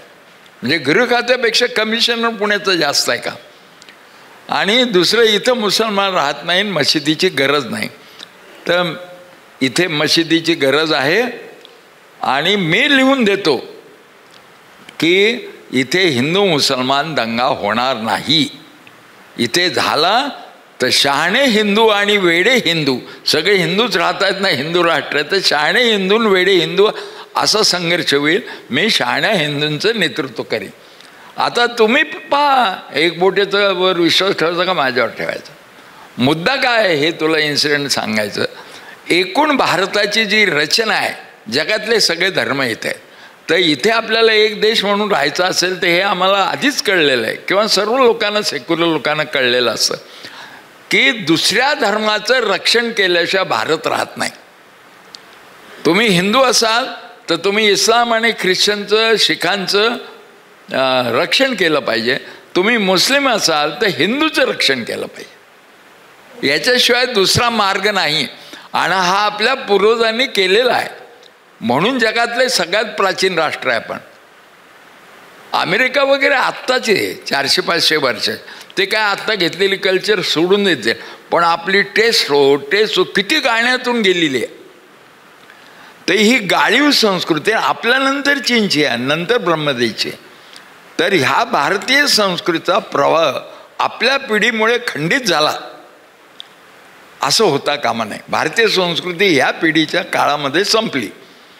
म्हणजे पुढच्या लोकांना पाहिजे होती पण ती आम्ही देऊ शकलो नाही, इथं हारलो आम्ही. असं काही होतंय का, ते थांबवलं पाहिजे. पण मला काय असं दिसत नाही. गांधी भवनचं आम्ही काम करायला लागलो आता, तर असं लक्षात आलं की एक शहाणा माणूस इतका शहाणा होऊन गेला की त्याचा सहवास आला, पुस्तकातून म्हणा कशातून, तरी दुसरा माणूस शहाणाच होतो, वेळा होत नाही. आणि जगामध्ये ते हे काहीतरी गंमत आहे. आणि या संस्थेचं ध्येय आहे की we will keep Bapuji alive by his spirit. त्याचं स्पिरिट राहिलं तरी पुष्कळ झालं, पुढे जातो हा प्रवाह. कारण त्यांनी मागून आणलेला आहे. आणि स्वतः गांधी एक चाळणी आहे. ते म्हणायचे मी सर्व धर्मांचा आदर करतो, पण मला ईश्वरे मी मानतो, मला बुद्धी दिलेली आहे, मी नाही मिळवलेली, त्यांनी दिलेली आहे. तर त्या बुद्धीचा वापर करणं हीच ईशसेवा आहे. मी बुद्धीचा वापर करणार आणि धर्मग्रंथाचं वाचन करणार. मला हिंदू धर्म जन्मानं आहे म्हणून मी स्वीकारणार नाही. मी वाचला, अभ्यास केला, मी सर्वच धर्मग्रंथ, कुराणचाही आदर करतो, बायबलचा आदर करतो, हिंदू धर्माच्या वेदांचा वगैरे आदर करतो, पण मी वाचणार. आणि मग ते म्हणाले गीता मला योग्य वाटते, मनुस्मृती फेकून द्यावी वाटते. हे म्हणण्याची हिंमत होती त्याच्यात. आणि याच्यात त्यांच्या धार्मिक प्रवृत्तीला काही धक्का लागत नाही. मला कुराण मी वाचलं, मला आवडतं त्यातल्या काय गोष्टी, कोणत्या आवडतात कोणत्या नाही आवडतं सांग. ख्रिश्चनांचं सांगितलं मला बायबल वाचायला लागलं की झोप लागते. मी आदर करतो पण मला कंटाळा येतो वाचायला. पण मी डोंगरावरची प्रवचने जे आहेत, म्हणजे येशू ख्रिस्तानं डोंगरावर गुराख्यांना सांगितलं जे आहे, म्हणजे ख्रिश्चन धर्म स्थापन करणं, ते मला आवडतं खूप. मी पुन्हा पुन्हा वाचतो. ही भूमिका घेतल्यानंतर भारतीय संस्कृतीचा प्रभाव पुढे जातो. ही मिलीजुली संस्कृती आहे, ही कोण्या एकाने केली नाही. रचनाही बघा तुम्ही, भारतामध्ये कोणत्याही एका ठिकाणी सर्व एकाच धर्माचे लोक 51% आहेत असं होणार नाही, एका जातीचे लोक 51% असं होणार नाही. महाराष्ट्रामध्ये मराठा हे बहुसंख्य म्हणतात, पण डेमोक्रेसी बहुमताची असते, बहुसंख्येची नसते. पण इथे 31%च आहेत आणि दुसऱ्या ठिकाणी 2% आहेत. म्हणजे भारतामध्ये प्युअर मेजॉरिटी कोणी नाही. म्हणजे आपण एकमेकांना सांभाळत राहिलं पाहिजे. समजा एकाच धर्माचे लोक एकमेकांना सांभाळत असते तर इथं गावं कशी झाली असती, अमुक गाव हिंदूंचं, कोथरूडच का हिंदू राष्ट्र, पुन्हा सर्वच्या सर्व हिंदू राष्ट्र, इथे एकही मुसलमानाचं घर नाही, असं नाही ना झालं. हा पुरावा आहे ना, हा इव्हिडन्स आहे की प्रत्येकाने दुसऱ्या धर्माचं रक्षण केलं आहे. कारण नाही तर 51%ची लोक का नाहीत, कुठली गावं अशी का नाहीत, ते एकच एक आहे. आणि मग प्रश्न असा येतो की ज्यांना हिंदू राष्ट्र आणायचे ते हिंदू नसतात, ते विभाजनवादी असतात. ते स्वतःला हिंदूही म्हणत नाही. हिंदूंच्या काळामध्ये ते स्वतःला वैदिक म्हणत होते, आजच्या काळामध्ये सनातन धर्मी म्हणतात. आमचं वेगळंच आहे. वेगळं म्हणजे काय, तुकडे पाडायचे लोकांचे. मराठ्यांना सांगायचं वंजारांच्या विरुद्ध जा, धनगरांना सांगायचं त्यांच्या, आणि परत म्हणायचं आपण धर्मावर एकता करू. अरे मी बाळासाहेब देवरस जेलमध्ये होते आणि म्हणे त्याला रोज सारखा हाच प्रश्न विचारत, तुम्हाला हिंदूचं ऐक्य करायचं RSSचं ना, हरकत नाही हिंदूंचं करून टाका. आम्ही म्हणू आमचा थोडासा पेपर तुम्ही सोडवला, आम्ही मुस्लिमात काम करू, ख्रिश्चनात काम करू, तुम्ही एकी करा. पण तुम्ही जात शिल्लक ठेवून हिंदूंची एकी करता, हे ढोंग नाही का? त्याचं उत्तर नाही दिलं त्यांनी. रोज विचारायचा प्रश्न आहे. ते म्हणायचे तू हिंदू बंधू आहेस. म्हटलं हिंदू बंधू नाही आहे ना. तुम्ही जात मानत असाल तर मी जात मानत नाही ना. आम्ही भारतीय आहोत, आम्ही हिंदू बंधू नाही, आम्ही भारतीय आहोत. तर असे भारतीय असल्याची संख्या जर वाढली तर हे गुदमरले पण कमी होईल. पण मला असं म्हणायचं आहे, फार निराशाजनक परिस्थिती असं नाही आहे, हे लक्षात घ्या. कुठल्याही समाजामध्ये कुठल्याही वेळी 5% सज्जन असतातच. तुम्ही नको म्हणले कोणी, सज्जन झाला की लगेच तो कृष्ण जसा त्याच्या बहिणीची मुलं मारायचा, तसं सज्जन जन्माला आला असं कळलं की आपटून मारायचा. असं ठरवलं तरी 5% सज्जन असतात आणि 5% दुर्जन असतात, जास्त नाही. म्हणून प्रश्न आहे, उरलेले 90% पोटार्थी असतात. म्हणून ते लाडक्या बहिणींना जातात किंवा तुझ्याकडे एकनाथ शिंदेने 65 कोटी पाठवलं ते तिकडे जातात. ते स्वार्थी नसतात, पोटार्थी असतात. त्या दिवशीचं पोट बघतात, हे लक्षात घ्या. म्हणून बॅलन्स बिघडतो. आपण स्वातंत्र्यलढ्याच्या काळात पाहतो तो काय त्यागी लोक जेलमध्ये गेले, स्वातंत्र्य सैनिक मार खात आहेत, मिठाचा सत्याग्रह. 1250 पेपर जगातले तिथं बातमी आली, रोज 40 दिवस बातम्या यायच्या. ते वार्ताहर पाहिजे की एक माणूस येतोय त्याला मारतायत पोलीस. तो काय करतोय, फक्त मीठ उचलतोय आणि म्हणतोय माझ्या देशाचा सूर्य, माझ्या देशाचा समुद्र, त्याच्या खारट पाण्यातून मी मीठ घेतो. याच्यावर कर कसला, याच्यावर ब्रिटिशांची मालकी कशी? इतकं साधा प्रश्न आहे. सगळे म्हणतायत की गांधीच्या याने काही स्वातंत्र्य मिळणार नाही. पण 1250 पेपर जगात थांबतो. एक अभूतपूर्व लढाई चाललेली. एक सत्याग्रही येतो, त्याला ठोकतात, त्याचं रक्तबंबाळ होतो, खाली पडतो. खाली पडेपर्यंत मार खातो, पोलिसाचा हातही धरत नाही. खाली एक महिला सत्याग्रहींचं पथक आहे, ते त्याला घेऊन जातात. परत दुसरा माणूस येतो, मला मारा, मी मीठ उचलतो. ते अभूतपूर्व युद्ध आहे. आणि म्हणून 1250 पेपर 40 दिवस छापत होते. यांनी जगामध्ये गांधी गेलेला आहे. आणि गांधीला हे कुठून कळलं तर भारतीय संस्कृतीतून त्यांनी घेतलं आहे. त्याचा प्रवाह आहे. आणि त्याचं अहिंसा दिन 2 ऑक्टोबरला जगामध्ये त्याचा बर्थडे होतो. मी मुलांना सांगतो तुम्हाला गांधी आवडत नाही, कारण खूप खोटं गांधीबद्दल सांगितलं. मग गांधीचा जागतिक अहिंसा दिन होतो, ते एकाच माणसाचं का होतो आणि तो आपला राष्ट्रपिता, आपण का त्याबद्दल वाईट म्हणतो? जगात दुसऱ्या कुठल्याही राष्ट्रीयत्वाचा माणसाचा हे होत नाही, वाढदिवस साजरा होत नाही. मेल्यावर सुद्धा जयंती त्यांचीच साजरी होते सर्व देशांमध्ये. तिथं गांधी भवनं बांधलेली त्याने, गांधी स्मारकं बांधले. हे काय दाखवतं? तर मग आम्ही हे जे गांधी भवनचे कार्यक्रम करायचे ठरवले, सप्ताह वगैरे, ते काय आहेत हे लक्षात घ्या. आता जरा गाड्या बिड्या जात आहेत, पण पूर्वी बद्रीनारायण, हिमालयात, केदारनाथ इथं पायी जावं लागायचं. आणि शेवटी ऑक्सिजन कमी आहे, तर असं वाटतं सोडून द्यावं. मी स्वतः गेलेलो आहे, माझं वय 25 होतं. तर एक गोष्ट तिथं घडते, केदारनाथ 4-5 किलोमीटर आलेलं असतं आणि तुमचा दम तुटायला लागतो ऑक्सिजन कमी म्हणून. तर त्यावेळेला हनुमान तिथे असतात, बजरंग, म्हणजे माणूसच शेपटी लावतो आणि ते असे हलगी वाजवत असतात, डग डग डग डग. आणि ते सांगत आता थोडंच राहिलं, आता थोडंच राहिलं. मग आपल्याला असं वाटतं की आता काय 15 पावलं चालले की बद्रीनारायण लागणार. मग आणखीन तो पुढचा बजरंग सांगतो 15 पावलं राहिला. असं करत तुम्ही पोहोचता आणि मग तुम्ही ॲक्लिमेटाईज होता त्याला कमी ऑक्सिजन. तशी आत्ता देशातली परिस्थिती. आता थोडं राहिलं मोदीचं राज्य जायला, 240 झालेच आहेत. आता बिहार झाला, आणखीन कमी होईल. ते इथे बजरंगाचं काम आपण करायचं आहे आणि ते गांधी भवनमध्ये आम्ही करतो. कारण असं आहे की हिंदू राष्ट्र जर आलं इथे भारतात तर मात्र प्रवाह खंडित होईल आपला, प्राचीन 5000 वर्ष. मग भारत जो सुरू होईल ते लोक म्हणते अलीकडची संस्कृती आहे. हा प्राचीन देश नाही आहे, हा अर्वाचीन आहे, आत्ता सुरू झाला. आणि हिंदू राष्ट्राचं एंड काय होईल हे आपल्याला नेपाळने आणि लडाखने दाखवलं आहे. दोन्हीकडे नको आहे तुमचं हिंदू राष्ट्र, कारण हिंदू राष्ट्राच्या नावाखाली तुम्ही जमीन विकताय लोकांना. लडाखच्या लडाख विकून टाकले कॉर्पोरेट्सनं आणि त्या सोनम वांगचुकला तुरुंगात टाकले. आता लक्षात घ्या, संबंध अदानीच्या मालकीचं झालं या मोदींच्यामुळे. आणि ते काय म्हणत आहेत की आम्हाला तिथं गुराखी लोक जास्त आहेत, डोंगरावरती बकऱ्या घेऊन जाणार, आणि तोच त्यांचा व्यवसाय. शेतीबिती होत नाही, वेदर बदलतं सारखं.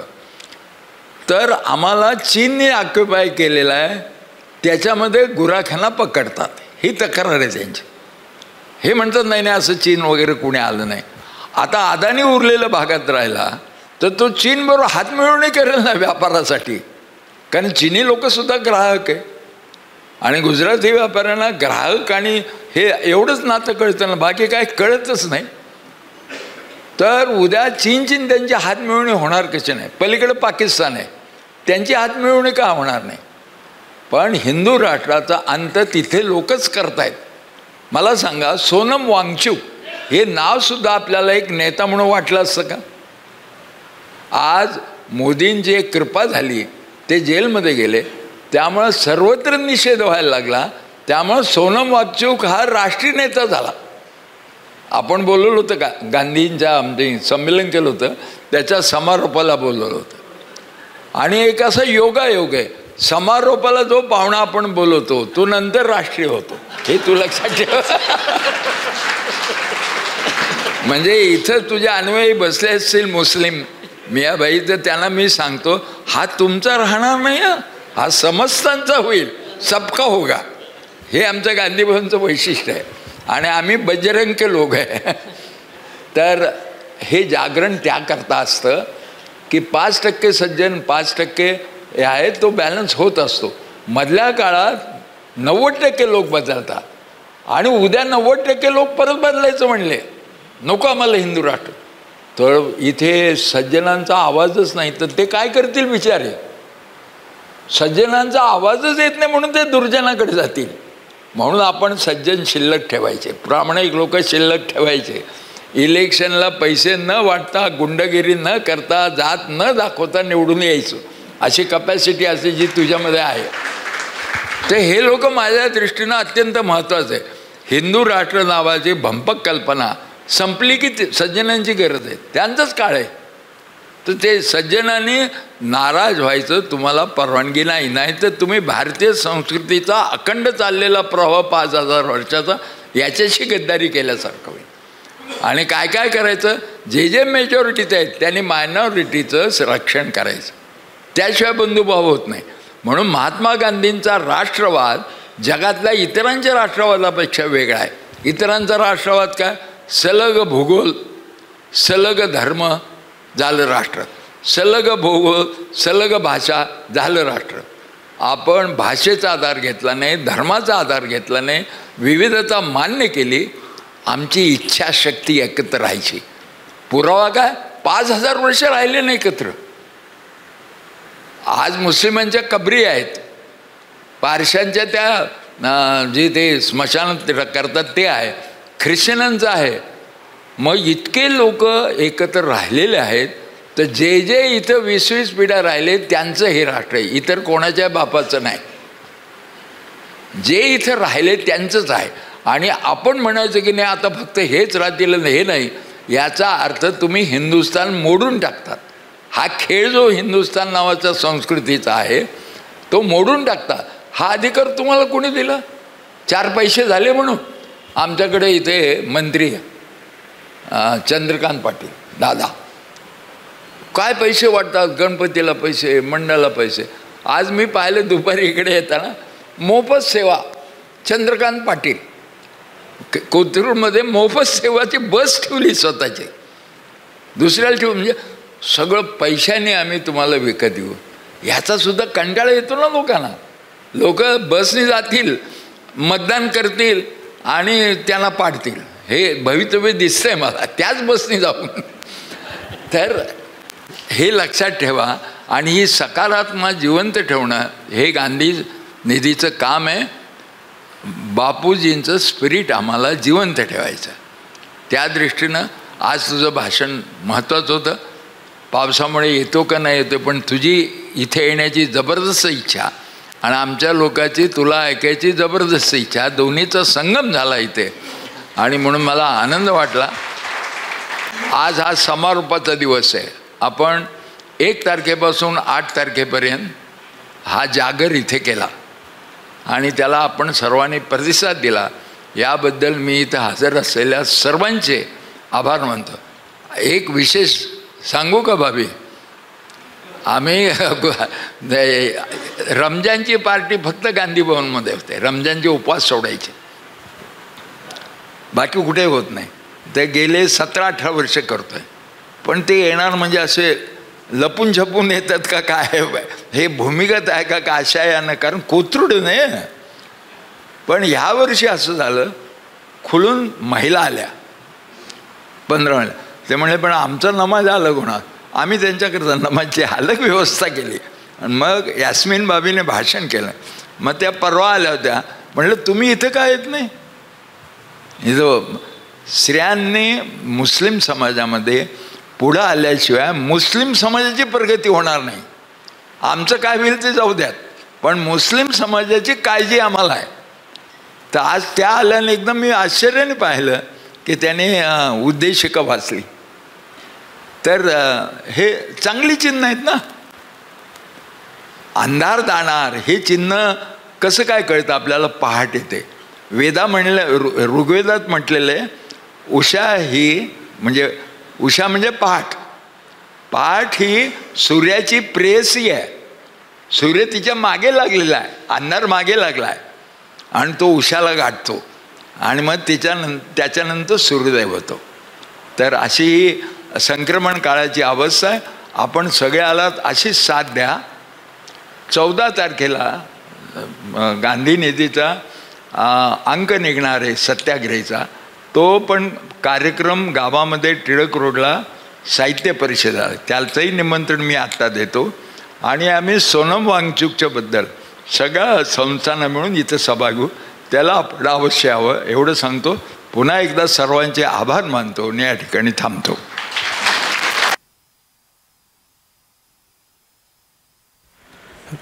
धन्यवाद डॉक्टर. आपल्या या सप्ताहाला यशस्वी करण्यासाठी काही सत्कार मगाशी राहिले होते, त्यांचा आपण पुन्हा एकदा या ठिकाणी सत्कार करू. महाराष्ट्र गांधी स्मारक निधीचे कर्मचारी प्रतिनिधी विठ्ठल काका सांबारे, इम्तियाजबाईंना विनंती करतो की त्यांनी या ठिकाणी काही सत्कार करावेत. त्यानंतर आपले मीडिया पत्रकार बंधू अहमद शेख भाई यांना देखील विनंती करतो की त्यांनी आपण मंचावरती यावे. तसेच आपले जे सर्वच कार्यक्रमाचे ॲडव्हर्टायझिंगचं काम यशस्वीपणे चोख पाडतात असे आपले चंद्रकांत जाधव यांना देखील विनंती करतो की आपण मंचावरती यावे. इम्तियाजबाईंना विनंती करतो की त्यांनी हे सत्कार करावेत.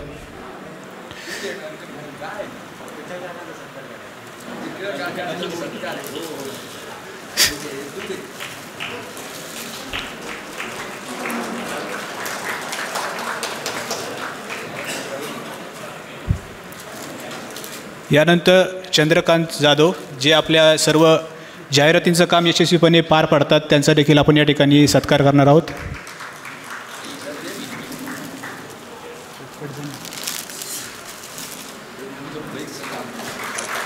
त्यानंतर आपल्या या पूर्ण सप्ताहामध्ये आपल्या जे मीडियाचे काम यशस्वीपणे पार पाडले ते पत्रकार फोटोग्राफर अहमद शेख,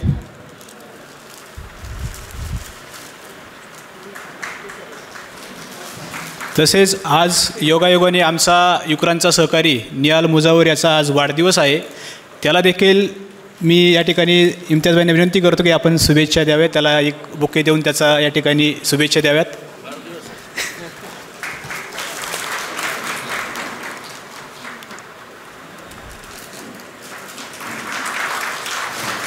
आणि यानंतर आमचा युक्रांचा साथी कमलाकरला विनंती करतो की त्यांनी आभार प्रदर्शन करावे.